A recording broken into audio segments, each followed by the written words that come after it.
This film is intended for eye surgeons for training and education purposes. Viewer discretion is strongly recommended. Diagnosing an underlying PC tear with an overlying nucleus when you're doing phaco emulsification is a real challenge. Now, this is a great video to learn and teach, wherein we experience one such event. I'm sure it would be helpful for many of our budding young surgeons. Now, how do we identify a posterior capsular tear? Well, it's very easy to identify when we have a very red background available so that we can really delineate the posterior capsular tear. So any discontinuity in the posterior capsular tear is, we see it as a defect in the bright red glow. We can see the margins of the posterior capsule tear opening up, unlike the homogeneous structure where we don't see any margins. So it's very easy to diagnose a PC tear when there's no overlying nucleus or lens matter. However, when the nucleus is still there and there is an underlying PC tear, in this situation, it's very tough to diagnose. And many times, if you delay the diagnosis, we can end up having a nucleus drop. So let's try to analyze what are the subtle signs which we can pick up, which would suggest an underlying posterior capsular tear. This is the same video of the PC tear management which I had just shared a couple of days back. And so this we can call the prequel of that video. So let's begin. This is a resident surgeon who is doing his 31st case, phaco emulsification. And let's start from the sculpting aspect. So the initial sculpt is being done. The surgeon is very slow and very gentle. The tissue handling looks good. So he seems to be very well in control. The sculpting is done adequately and he's going to divide this nucleus into two halves. And they're well and truly separated from each other. The nucleus is rotated. And now he would be attempting to do the first chop. The plan is to do the stop and chop technique.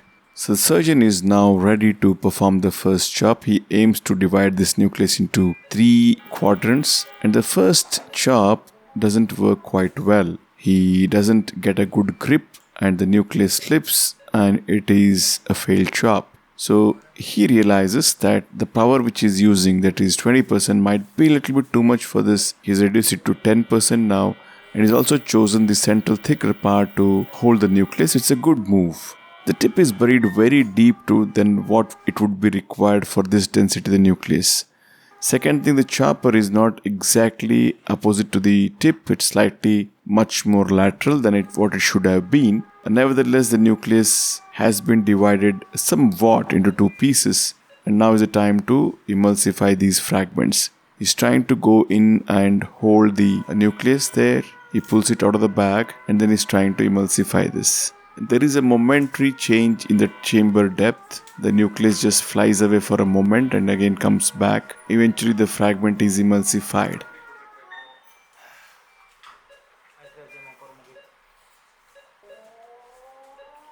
A small piece which is at the side again is held and then is being emulsified. At this stage, the surgeon hasn't realized that something is wrong. He says it's perfectly fine. He comes out, puts in OVD and the second nucleus is then rotated and got back into position. Now he is aiming to divide the second heminucleus into 2 halves.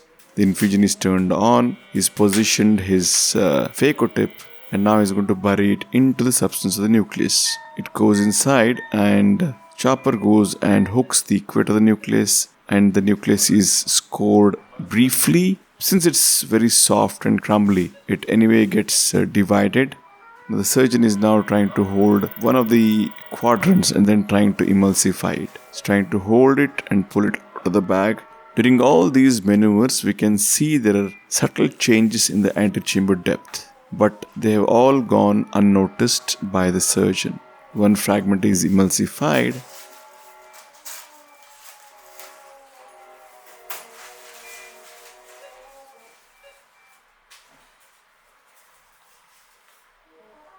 And now he's left with the second fragment of the heminucleus. It's emulsified. And at this stage, there is a suspicion that something could be wrong here. He can see a wide split in the posterior capsule. So at this stage, the doubt has crept in now. And he has been advised to change to the retroillumination mode to see well. And lo and behold, there definitely is a split in the posterior capsule. Now, the important thing is, even though we have realized that there is a split, you can always go ahead and complete this emulsification, because at this stage there does not seem to be any vitreous prolapse, as is evident by the morphology of the posterior capsular tear. Again, before coming out, the OVD is placed into the bag, and the details of how the case was managed is already out there in my channel, and you would already seen that. So let us stop here for a moment. One of the problems most beginner surgeons have while doing the surgery is that they don't focus well, they don't center well. So the video footage which we get is usually not very well focused, it's not very well centered, and frankly speaking, the best teaching material which we get is usually from the beginner surgeons, because we can learn a lot from their mistakes. But this is one big issue which we have. So for all the beginner surgeons, learn to focus well. Always look at the monitor first, ensure that it is focused well, and then start your surgeries. So let me rewind the video and let me share my thoughts. So what was the step at which I was first suspicious that something is wrong with this eye? The surgeon is now going ahead and trying to chop this nucleus. He doesn't get a good hold, and that chop is aborted. Now he's going to come to the next chop. So now he's going to leave that area, decrease the power, and then come down to this area, to the middle of the nucleus, which is a sensible idea, and now he's going to chop. Unfortunately, it has gone too deep than what I would have preferred to, but still there is no change in the chamber dynamics. At this stage, when you're trying to go and hold this fragment, there is a sudden deepening of the chamber. You can see the pupil expands a little bit and then again narrows down. So this is the moment which was really screaming and telling it that something is wrong here. Obviously, but this was overlooked by the surgeon and he continued the surgery. And I feel at this stage the PC tear has already happened. Until the entire surgery is being done, there are moments where there is minor fluctuation in the chamber, sudden deepening and shallowing, which are again ignored by the surgeon. So finally, when the visibility improved because most of the nucleus was emulsified, that is when it was diagnosed. Well, the surgeon in this situation is extremely lucky because nothing dramatic happened here. Otherwise, most likely scenario, the nucleus would have dropped down, because I feel the posterior capsular tear happened at a very early stage. Let me go back and show you this clip. Probably this stage wherein the nucleus tip is buried very much deep in the chamber than what it had to be for this density of the nucleus. Probably hole has been created in the posterior capsule at this stage itself, and over a period of time it has enlarged, and this is a stage when there is a sudden deepening of the chamber. We can see something like a pupillary snap sign, and this is a very clear-cut evidence that there is a PC tear underlying this. Now, why does the chamber deepen suddenly? Well, when the posterior capsule is continuous, there is no communication between the fluid which is circulating in the anterior chamber with that of the vitreous cavity. Suddenly then there is a hole in the posterior capsule.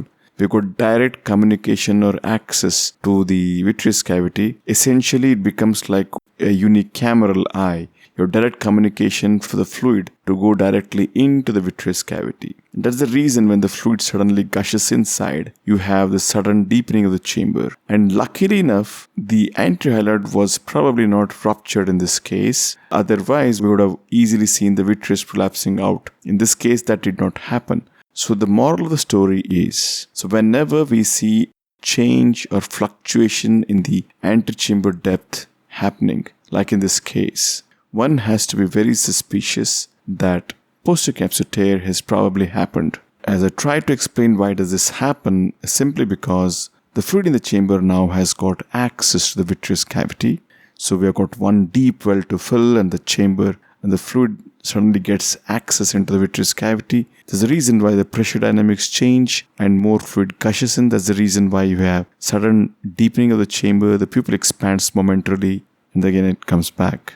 So as I keep telling, the secret is in the chamber. Keep a close watch. That's it. Thank you for watching and hope you found this helpful.